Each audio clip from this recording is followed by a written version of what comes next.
What's up guys, it's your boy Saint. Today we're gonna break down how I made this dark, up-tempo, super hype Drake type beat. We're gonna go over the sample first, then the drums, and some of the arrangement. Here's a preview of the full beat right now.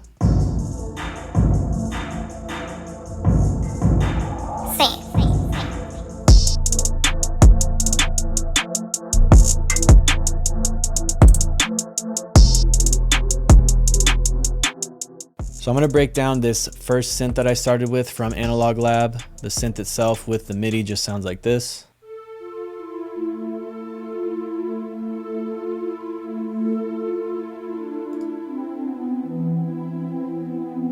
I'm gonna show you guys the MIDI so you can kind of see the notes that I'm using here. And we're in the key of A minor at 158 BPM. Now this is a preset called Hollow. You can literally just look it up if you have Analog Lab 5 or V. And then this flute MIDI right here is without effects. Sounds like this. Now I know it sounds like it still has effects on, and that's because this is actually a Mellotron bank. Gotta shout out my homie Kid Capone.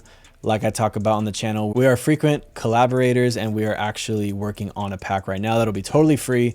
No paid version, no like small free version, then a big paid version. This whole thing will be free. So this sound, if you like it, I'm gonna heart it because I love this sound.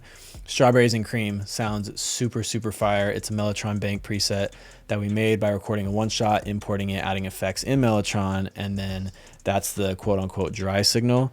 But then on top of that, Cymatics Origin, Effect Rack, which this triple double preset will be included as well. It's basically micro shift 3 times with one instance of each of the voicing, and then I just mix this in kind of to taste.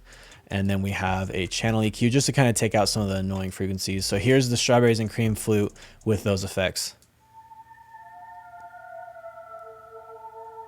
Cool, so there's actually some more processing. So this synth MIDI up here actually turned into this synth right here. I bounced it, reversed it. Here's what it sounds like reversed. And then here's halftime. Pretty basic. Cymatics again. You'll notice with my Drake stuff, I use this plugin a lot just because Drake doesn't, well, I guess his producers, OVO and all the guys who produce for him, they don't necessarily always use like an EQ to cut out the highs. They actually resample it. So resampling takes out the highs completely instead of just like EQing it where you can kind of still hear it's like muffled. The resampling just like, I don't know exactly what it does, so don't quote me on it, but it like just totally removes the highs and like makes the quality less, if in some weird way, almost like more lo-fi. Channel EQ to take out and tame some of the lows. Valhalla Supermassive. This is in the mod, and then ensemble, synth ensemble, messed with some of the effects, some of the parameters. Shout out Kid Capone again. He actually put me onto this. We've been using this Transgate plugin from Kilohertz in our samples, and it sounds so fire. So it kind of gives you that like, kind of you want to work out like head bob type of movement. And then shout out Kavi on one of his recent tutorials. I saw him use this rhythmic section, 4th shape pan, which turns it into this. Fire. All right, so the flute, the strawberry flute, I bounced it and then just did some crazy EQing just to kind of tame the sound a bit.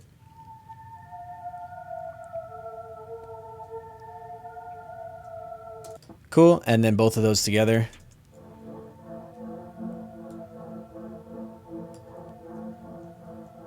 Awesome. Now the second section, the verse, I actually have an entire new sound come in. This synth flute sounds really fire.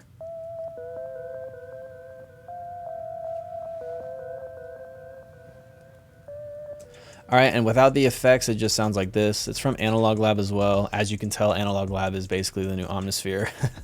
It's so fire. Everyone's using it, and it's great. It's called Flute Solo.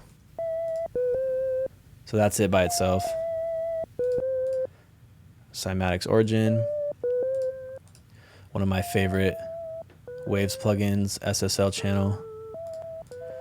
This preset right here, I dial this in a lot, and I actually didn't save it on in this instance. I think I saved it on the next sample that I made because I dialed the same thing in. So eventually I saved this into a preset I'm gonna have in my next, probably just my next personal pack called Cheap Echo. I mean, if you want it, just you know, copy the screen.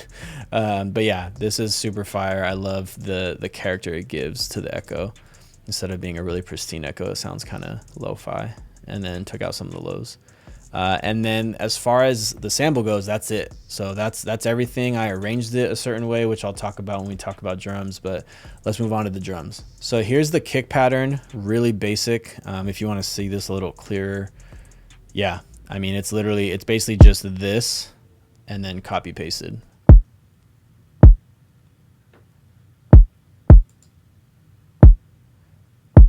And if you want to know what kick I used, it's from a Nami pack called Kick Your. Y'all will come for me if I try to pronounce that, so I'm not even gonna try. But here we go. We got Diablo Light. As you can tell, I love these Cymatics plugins. They sound really good for some soft clipping. And then that's pretty much it for that. We're going on to the next sound, which is let's talk about this. This is actually a one shot from my drum kit that I'm gonna be putting out soon as well. There you go. It's just a really cool sounding rimshot that I made. The snare, the main snare, is a Cody Snare 3, I think from the Ghostbusters pack. Don't quote me on that. There's the MIDI if you want to see the actual pattern. Pretty basic pattern. And then hi-hat is also a Cody hi-hat, if I remember correctly. Yeah, the easy one.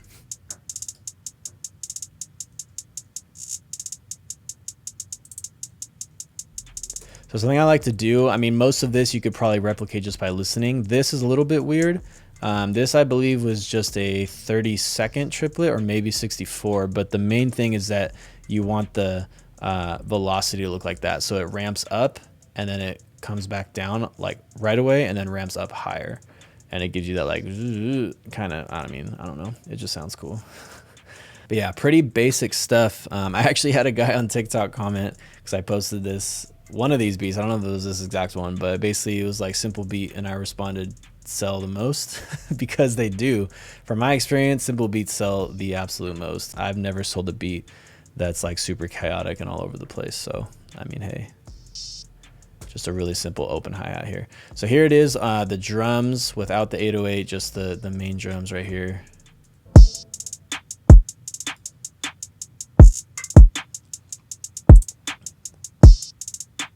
Yeah, it literally just repeats the second time. So it's really just like a 4-bar loop.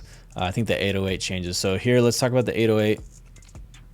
This 808 is a spins 808, just very basic. But here's the 808 pattern. As you can see, I had a lot more going on and I toned it back. So this beat at one point actually had a lot more going on with all the instruments, and then I toned it back and I kind of removed things.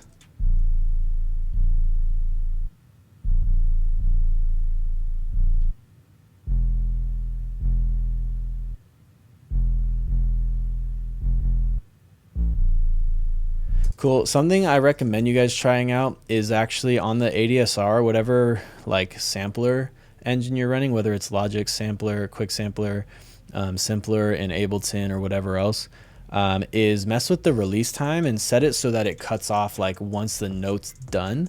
So then you can control how long you want the note to go. And then like right here is where I think the snare hits and it cuts off. It sounds really cool. Kind of adds like an extra bounce to it. So now here's the entire just first section.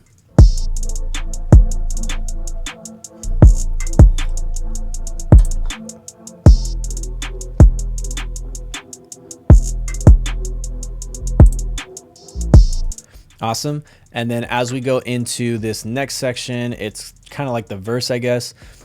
We just kind of take some sounds out.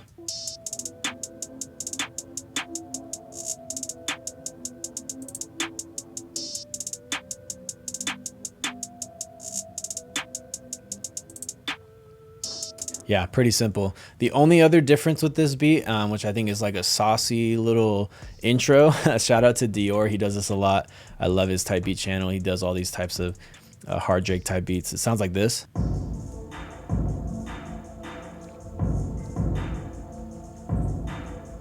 Cool. You can actually hear I had a laser in this song at one point, and then I took it out, but I took it out after I bounced this. So basically what I did is I just bounced this entire first section with everything into one audio file, cut it down to just 4 bars. So 8 bars was too long. It got boring after a second. And all it is if you don't have Logic, you can just pull up any room reverb and then set it to around 2 to 3 seconds. Fully wet, no dry signal. And it'll just basically make it sound like you're at a venue listening to it like from the bathroom or something. Took out some of the highs just so it wasn't so piercing. But yeah, that's pretty much it. Without it, it just sounds like the loop. Right? Like it just sounds like the beat started. But instead, it goes like this now.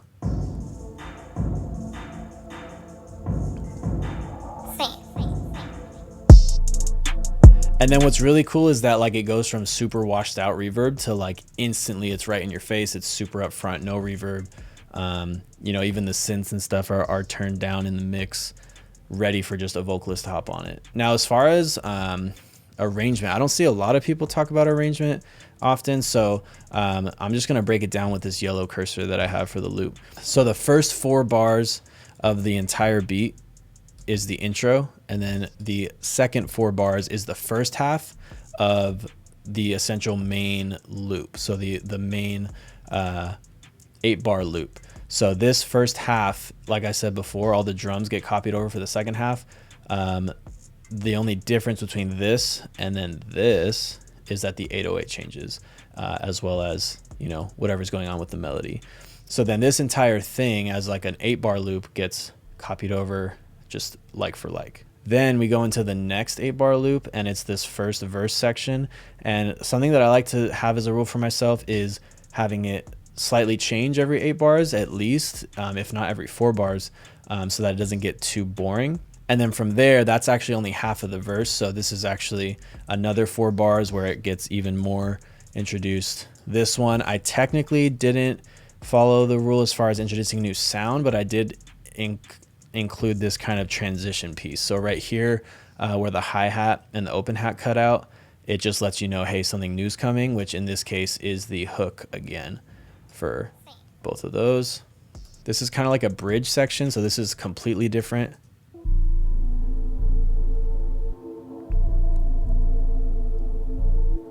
So yeah, kind of like a bridge or like a pre-chorus type of thing. And then this is like another verse slash outro pretty much. Really, really simple. There's nothing except for that flute sound, and it's dropped an octave. And you can get pretty far with just like a couple sounds and then pitching them up and down too. So like you don't necessarily have to have like, you know, a separate melody for the low sound and then a separate melody for the high sound. Like you can just pitch them. You can use halftime. You can use the transgate stuff for movement on the hype parts and then take it off. You know, like just changing what plugins and effects you're using even on the same sounds can take you a long way. And then once we get to the end of it, we're only at 2 minutes and 19 seconds, which honestly, it could be longer. I could probably arrange this to be like 3.5 minutes by adding another section of like the main hook or the verse or whatever. Yeah, I just didn't want to because I think this will equate to better watch time, potentially more sales. If someone wanted to buy the stems and make it custom and longer, they could do that. But, you know, as far as like our retention goes, we have such bad retention nowadays because of social media and just our attention spans. They're just getting shorter and shorter. So 2 minutes, 30 seconds around there. I think that's perfect for a beat, especially if you want to grow like a type beat channel. Try and have solid thumbnails, solid beats.